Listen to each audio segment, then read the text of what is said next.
doutores da vermelhidão, qual sua história mais surpreendente? Não acredito que preciso ter esta conversa com um adulto. Minha mãe conta isso muito melhor. Mas aqui vai uma tentativa. Minha mãe era enfermeira-chefe em uma clínica aqui em Houston nos anos 80. Ela trabalhou para um velho médico da Segunda Guerra Mundial que tinha ido para um consultório particular, GP da velha escola, quando ela voltou para os Estados Unidos. Bem, uma tarde ela me disse que eles tiveram um paciente que estava com febre alta e estava reclamando de dores em sua área pélvica. A mãe também me disse que havia um fedor vindo do colo da mulher que só podia ser descrito como suficiente para amordaçar uma larva de uma carroça de carne. Ela começa a entrevistar a paciente que lhe disse que ela e seu namorado tinham sido sexualmente ativos e que ela estava com dores desde então. Ela pensa que a mulher pode ter contraído uma doença sexualmente transmissível e lhe pede para se despir e esperar que o médico examine. O médico chega e fecha a porta, apenas para reabri-la alguns segundos depois. Mencionando a necessidade de ar fresco, o médico notou que havia um corrimento vaginal que começou a questionar a paciente sobre sua vida sexual, se ela estava protegida, não protegida, etc. Segundo a mãe, a paciente lhe disse: "Não, doutor. Nós sempre usamos uma borracha." O médico olhou para baixo e notou que havia um pequeno elástico que se estendia da vagina da mulher. O médico entrou com a mão com luvas e puxou para fora. O que veio em seguida só pode ser descrito como um mágico puxando o pano mágico da boca de alguém. Um elástico atrás do outro saiu durante os 10 minutos seguintes. E finalmente, uma vez todos retirados, o médico teve a conversa com a mulher sobre educação sexual e que os elásticos não eram um contraceptivo de sucesso e não que eles queriam dizer com usar um elástico, então escreveu-lhe uma prescrição para ABX, PLDR. A mãe era uma enfermeira que tinha uma paciente que usava elásticos como dispositivo contraceptivo e que acabou com uma infecção grave e precisava de cuidados médicos para que fossem removidos. Minha mãe médica. Uma vez ela me contou esta história sobre um paciente que teve. Ela atende pessoas de baixa renda, portanto tipicamente imigrantes, minoritários, geralmente sem seguro-saúde. O homem da América Central está lá para um check-up normal, típico da maioria dos pacientes. Ele tem pressão arterial bastante alta. No entanto, este homem também está tendo problemas intestinais. Então minha mãe pergunta: de que cor e consistência são suas fezes quando você precisa usar o banheiro? O homem não tem a menor ideia do que ela está falando. Minha mãe tenta novamente: seu coco, de que cor ou consistência tipicamente? O homem ainda não tem ideia do que ela está dizendo. Ela entende um pouco de inglês. Ela tenta novamente: seu coco, de coco nada. Sua matéria fecal nada. Seu coco, nada. Não há número 1. Mas a número 2 nada. Finalmente ela pergunta: não líquido quando sai, mas mais sólido. Sabe, o homem tem uma epifania. Oh, você quer dizer merda? Diz ele. Sim, a sua merda. Então minha mãe, altamente educada e profissional, tem que continuar o resto do check-up perguntando sobre suas merdas. De que cor sua merda? Está mais molhada? Dói quando você caga? Isto se prolongou por um bom período de tempo. Minha mãe quase desatou a rir no final. Absolutamente incrível o que uma pequena barreira linguística pode fazer. Meu irmão médico de clínica geral na zona rural do Tennessee, já chega de falar, certo? Ele diz que a maioria de suas visitas a pacientes acontecem desta maneira. 1500 bem. Pessoa: você pré-diabético, tem pressão alta e está reclamando de dores nas articulações. Você tem se exercitado e cortado açúcar e carboidratos. Pessoa: sim, tenho, doutor. Mas isso não parece ajudar. Você tem algum medicamento melhor que você possa prescrever? 1500 bem. Vamos falar sobre sua dieta. Quanta água você bebe por dia? Pessoa: eu não gosto de água.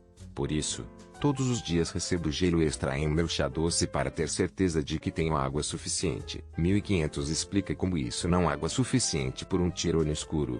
Quanto chá doce você bebe por dia? Esses podem ter muito açúcar. Pessoa: bem, eu recebo um grande /S/McDonald's/ onde quer que esteja a caminho do trabalho com meu café da manhã, e outro a caminho de casa para o jantar. Depois tomo um copo ou dois quando chego em casa. 1500 bem. Isso muito açúcar e muito fast food. Se você estiver comendo 2 vezes ao dia, o que você come em casa? Pessoa: eu não gosto de cozinhar.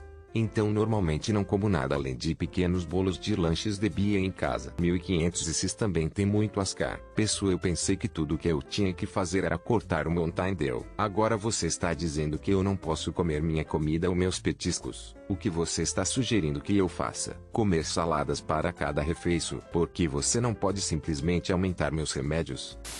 Doutor, aqui, acho que o mais frustrante que já vi desde que fui residente foi uma jovem muito bonita, como deslumbrantemente bonita, de 17 anos, com o que parecia ser pais normais, amorosos e abastados. Ela tinha um tumor na pelvis, rabdomiossarcoma, que podíamos ressecar para potencialmente curá-la. Os pais declinaram.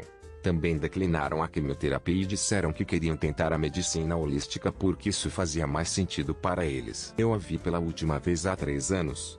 Ela estava recebendo enormes linfonodos removidos de sua virilha porque eram inestéticos. Obviamente, a doença metastática. Os pais não queriam que o tumor primário fosse removido e novamente declinaram a quimioterapia. Vejo 100 pacientes, semana provavelmente. Muitos casos devastadoramente tristes. Mas ainda penso naquela garota, ouvindo seus pais, custando sua vida. Aposto que ela está morta agora. Posso assegurar às pessoas que os médicos não estão tentando enganá-lo, dar-lhe cuidados desnecessários ou ter algum motivo oculto neste tipo de cenário. 99,99% dos médicos estão tratando os pacientes da mesma forma que tratariam a família. Portanto, tente não ser denso.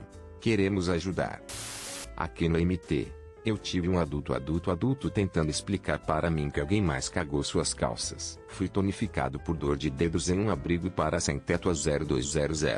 Chegamos lá e o cara pula no caminhão com um inchaço muito leve até a ponta do dedo indicador direito. Eis como foi a conversa. Então o que aconteceu? Paciente, eu fumei um pouco de metanfetamina e depois adormeci no meu beliche e acordei ao lado do meu beliche e meu dedo doía e havia coco. Havia coco. Você caiu no coco. Paciente, não. Como nas minhas calças. Então, você fez cocô em suas calças. Paciente, não fui eu.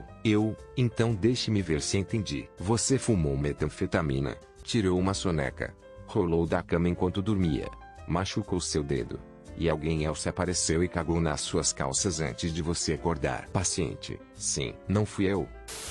Esta será uma longa história. Quando eu era residente de medicina interna, encontrei uma senhora dominicana de 50 anos muito simpática. Ela era bem educada, mas dava para perceber que não era a ferramenta mais afiada do galpão. Enquanto eu preparava sua ficha para nossa primeira visita, notei que ela havia sido vista por todos os médicos de doenças digestivas em nosso sistema hospitalar. Não só isso, ela tinha todos os procedimentos únicos no livro, desde endoscopias até buracos e culminando em uma laparotomia exploratória. Você está aberto para basicamente olhar dentro de você quando não temos a menor ideia do que está acontecendo. Tudo isso porque durante anos ela teve uma única queixa. Ela relatou uma severa dor de estômago roída. Neste ponto, devo mencionar que ela só falava espanhol. Não apenas que ela tinha um sotaque dominicano muito pesado.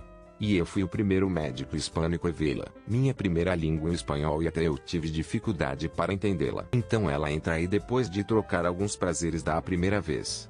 Pergunto-lhe educadamente como ela está indo. Com certeza, embora ela estivesse sorrindo e dissesse que se sentia bem, apontou para sua barriga e disse que aquilo estava mordendo novamente, e pediu creme para matar aquilo. Neste momento fiquei intrigada. Sua lista de medicamentos só mencionava um creme usado para a descoberta do herpes. O sujeito anterior só mencionou em sua nota que em cada visita ela só pediu creme e o dízimo. Quando eu perguntei o que ela quis dizer com a mordida e o que ela pretendia fazer com o creme, ela me disse com muita calma que pretendia enfiar o creme em seu traseiro para matar o pássaro que vivia dentro dela. Depois de mergulhar mais profundamente em sua história, acontece que ela não tinha uma condição médica. Desde pequena, ela acreditava que o taate após comer um ovo de codorniz inteiro, a ave tinha desovado dentro dela e roído em seu interior sempre que ela estava com muita fome. Após uma breve visita à psiquiatria, ela foi diagnosticada com um distúrbio alucinatório de tipo somático. Nenhuma quantidade de medicação ou psicoterapia irá curá-la.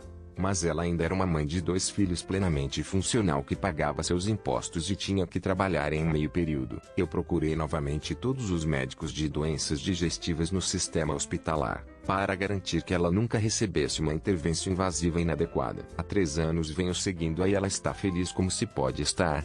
considerando que tem um pássaro vivendo dentro dela. TLDR, senhora reclama de dor na barriga. Segue-se o pior caso de perda na tradução. Recebe procedimentos médicos muito invasivos. Acontece que ela apenas uma cuco. Não um médico, ainda, mas um técnico de emergência por 2 anos. A mãe entra com seu bebê e mais 2 crianças mais velhas. Reclama que o bebê não faz cocô há algum tempo e não para de chorar. Como estou me instalando com uma das enfermeiras, o bebê está berrando, como os pulmões do cantor de ópera berrando. De repente, a mãe chicoteia um saco de plástico branco e põe uma ponta na boca das crianças. Diz esta a única maneira de ela parar de chorar. A enfermeira e eu compartilhamos um olhar e imediatamente pedimos um raio-x de emergência no estômago das crianças. Acontece que ela tinha ingerido uma boa quantidade destes sacos e estava bloqueando em seu estômago. Grande coisa.